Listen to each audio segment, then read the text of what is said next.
지난 2020년 4월 1일 이디야커피는 창립 19주년을 맞아 평택의 노스틴 공장이 이디야 드림 팩토리를 건립하고 가동하기 시작했습니다. 최근 프랜차이즈 업계가 갈수록 레드오션으로 경쟁이 심해지며 엄청난 경기 불황인 와중에 약 400억 원을 가까운 투자를 단행한 이디야는 최근 업계 분위기에는 아랑곳하지 않는 브랜드 성장 동력을 보여주고 있습니다. 그렇다면 이디야커피는 과연 어떤 점이 타 커피 브랜드와는 달라 지금까지 이렇게 꾸준한 성장을 이룰 수 있었을까요? 그리고 현재 2020년에도 유망한 창업 아이템으로서 이디야커피 브랜드는 메리트가 있을까요? 오늘은 이디야커피에 대해 이야기해볼까 합니다. 이디야커피가 본격적으로 가맹사업을 시작했던 2000년대 초반부터 2010년까지 커피 프랜차이즈 업종은 대부분 중대형 카페 위주로 일반 소비자에게 브랜드들로 알려지게 됩니다. 스타벅스, 카페베네, 타멘탐스, 할리스 등 초기에 일반 소비자들이 알고 있는 많은 커피 브랜드들은 중소형 카페보다도 이렇게 대형 카페가 많이 알려졌으며 커피 전문점 시장은 대형 커피 전문점이 국내에서 득세하게 됩니다. 그렇지만 이 와중에 다소 외면당했던 소형 카페 시장에서 이디야커피는 그 틈새를 공략해 아름아름 소형 커피 전문점으로서 브랜딩 이미지를 구축해 나가게 됩니다. 그 당시 국내에서 어느 정도로까지 중소형 카페보단 대형 카페 시장이 인기였냐면 우리나라 국내 커피 업종 가맹점 1000개 매장을 최초로 돌파한 브랜드가 대형 카페 카페베네였다는 사실입니다. 그 정도로 국내 창업시장에서는 개설가가 비싸더라도 많은 분들이 대형 커피 전문점 창업에 더욱더 관심을 기울였던 시기였습니다. 그러다 차츰 시간이 흘러 점차 프랜차이즈 시장은 월세가 저렴하고 작은 매장 크기지만 알찬 상권으로 입점하려는 프랜차이즈들의 소형화 바람이 불면서 차츰 커피 업종의 관심도가 소형 커피 전문점으로 넘어오기 시작합니다. 시기적으로도 이디야커피에겐 유리하게 맞물려 유명 커피 전문점 브랜드로 두각을 나타내게 됩니다. 그렇다면 오늘날의 이디야커피는 어느 정도로 성장해 있을까요? 일단 이디야커피의 시작을 살펴보겠습니다. 처음 동아은행의 창립 멤버로 금융권에 발을 들여놓았던 지금의 이디야커피 대표 문창기 회장은 이후 IMF 외환위기로 동아은행이 문을 닫으면서 삼성그룹 외환 업무 담당, 삼성증권 지점 투신팀장 등을 역임하다 2000년에 유레카 벤처스라는 벤처 투자사를 창업하게 됩니다. 그렇게 벤처 투자업계에 있다가 2004년 지인의 소개로 이디야커피를 인수하게 되었는데 그 이후로 엄청난 수완을 발휘해 16년간 이디야 가맹점 수는 약 40배 가까이 늘리게 되면서 3,000여 개 매장을 돌파하게 되었습니다. 국내에서 3,000여 개 매장을 가지고 있는 브랜드는 이디야커피와 파리바게트가 유일할 정도로 정말 대단한 성과입니다. 또한 최근까지도 이디야커피는 한 해 600여 호점 이상을 신규로 오픈하는 등 대단한 저력을 보여 많은 사람들을 놀라게 만들었습니다. 그렇다면 도대체 왜 이렇게 많은 창업자분들이 이디야커피를 창업하게 되었을까요? 이디야커피가 가지고 있는 매력을 알아봐야 할 것 같습니다. 우선 이디야커피는 오픈 매장에 적정한 매장 크기를 실평수 20에서 30평 사이라고 말합니다. 실제로 전국의 많은 이디야 매장들은 20에서 40평 사이의 매장 크기로 운영되고 있습니다. 현재 중소형 커피 전문점 업계 1위인 이디야커피의 20평 기준 개설가를 살펴보면 총 1억 1,500만원 정도인 것을 알 수 있습니다. 물론 별도 공사 비용까지 더하게 되면 20평 기준 약 1억 3천만원 정도인 것을 알 수 있습니다. 여기에 임대보증금과 좋은 자리에 따른 기존 바닥권리금까지 합쳐지면 2억에 육박하는 창업비용이 들어갑니다. 이 창업비용이 타 중소형 커피 전문점과 비교했을 때 결코 적게 들어가는 비용이 아님에도 이디야커피는 장점 또한 뚜렷합니다. 우선 가맹점주 입장에서 보았을 때 이디야커피는 안정적으로 오래 운영할 수 있는 브랜드 이미지를 가지고 있습니다.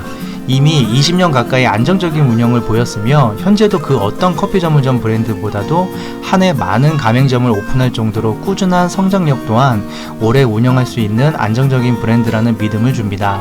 이는 수익성이 크지 않더라도 파리바게트 및 베스킨라빈스 창업을 하시는 분들과 비슷한 이유의 창업 요인입니다. 실제로 2018년 한 해만 하더라도 전국 커피점 폐업 매장 수는 9,000여 개에 이릅니다. 이런 상황 속에서 이디야커피는 이례적인 폐업률 1%대로 고무적인 성과를 보여줍니다. 이 적은 폐업률과 안정적인 브랜드라는 이미지는 이디야 본사가 가맹점과의 상생을 도모한 결과이기도 합니다. 기존 많은 프랜차이즈 본사가 가맹점과 상생을 이야기하지만 현실적으로 이디야 본사만큼 행동으로 보여주는 본사가 거의 없는 것 같습니다.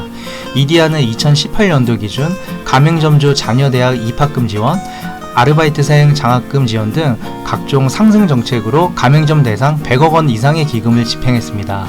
또한 2017년에 정부의 최저임금 인상으로 가맹점주님들이 인건비 부담이 커지게 되었는데, 그러자 이디야 본사에서 가맹점에 공급하는 원재료의 공급가를 일괄 인하해 큰 화제가 되기도 했습니다.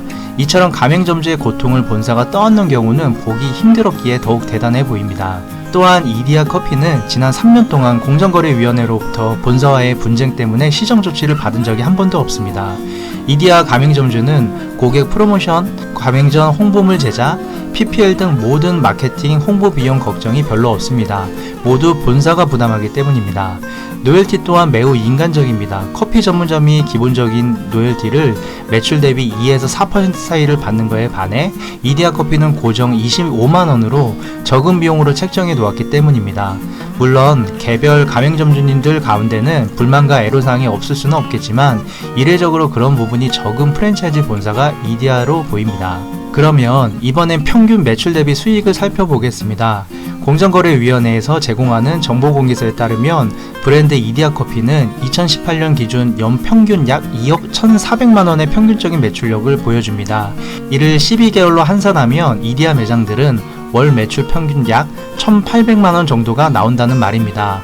목동 지역에서 운영되는 한 이디야 매장이 전국 평균과 유사해 수익을 그 매장을 기준으로 수익률을 살펴보면 월 매출 1,850만원, 30%의 재료비와 약 250만원의 월세, 그리고 점주 평일 4시간 근무로 인건비 380만원, 제세 공과금으로 전기, 수도, 가스, 관리비 등 80만원과 노열티 25만원, 기타 잡히 20만원 정도가 나갑니다. 약 540만원의 월 수익을 세전 수준으로 가져갑니다. 물론 이는 매장마다 월세와 인건비 등에서 점주가 가져갈 수 있는 수익률이 다소 차이가 있겠지만 대략적으로 500만원대의 수익을 확인할 수 있습니다. 이디야는 약 2억원을 투자해 500만원대의 수익 정도에 만족하고 오래도록 운영될 안정적인 브랜드를 창업하실 분들에게는 매우 좋은 브랜드라고 할 만합니다. 이런 이디야 커피는 앞으로의 전망도 제법 밝을 것으로 보여집니다. 최근 소형 커피 전문점, 저가형 카페 등이 우후죽순 생기면서 이디야 커피의 앞날을 어둡게 보시는 예비 창업자분들이 많으시지만 재미난 사실은 소형 커피 전문점으로 시작하여 확실한 이득을 보고 현재 커피 전문점 최강자로서 자리매김한 이디야 커피는 최근 프리미엄 커피 전문점으로 이미지 브랜딩의 변화를 꾀하고 있습니다. 이미 이디야 커피는 저가형이라는 브랜드 이미지를 벗어나고 있는 중인데 기본 아메리카노 기준 작은 사이즈 3,200원, 큰 사이즈 4,200원이며 프리미엄급에 한해 이미 5,000원대의 판매가를 책정한 지 꽤 오래되었으며 매출도 안정적으로 나오고 있습니다. 한마디로 이디야는 현재 저가형 커피 전문점보다 판매가가 높은 한 단계 위의 프리미엄급 중대형 카페 브랜드와 경쟁 중이라는 사실입니다. 또한 가맹점주 입장에서 얼마 전 지어진 드림 팩토리로 인해 재료비가 다소 저렴해질 것으로 보여집니다. 기존 동서식품의 OEM을 통한 공급 방식에서 이젠 본사에 직접 원재료를 공급받는 만큼 가맹점들의 수익 창출에 도움이 될 것으로 보여집니다. 물론 아직까지는 드림 팩토리 자체 공장에서 생산된 원두 등의 재료들이 본격적으로 납품이 시작된 상태가 아니기에 점주님들의 직접적인 체감하는 재료비 하락은 없는 상태입니다. 이디야가 창업하기 매우 메리트가 큰 브랜드인 것은 사실입니다. 하지만 모든 브랜드의 모든 매장들이 전부 다 장사가 잘 되지 않듯이 투자금 대비 좋은 수익의 양도양수 매장을 받으시거나 꼼꼼한 상권 분석 후 신규 창업을 하시길 바랍니다. 이상 자영업TV 우군이었습니다. 감사합니다.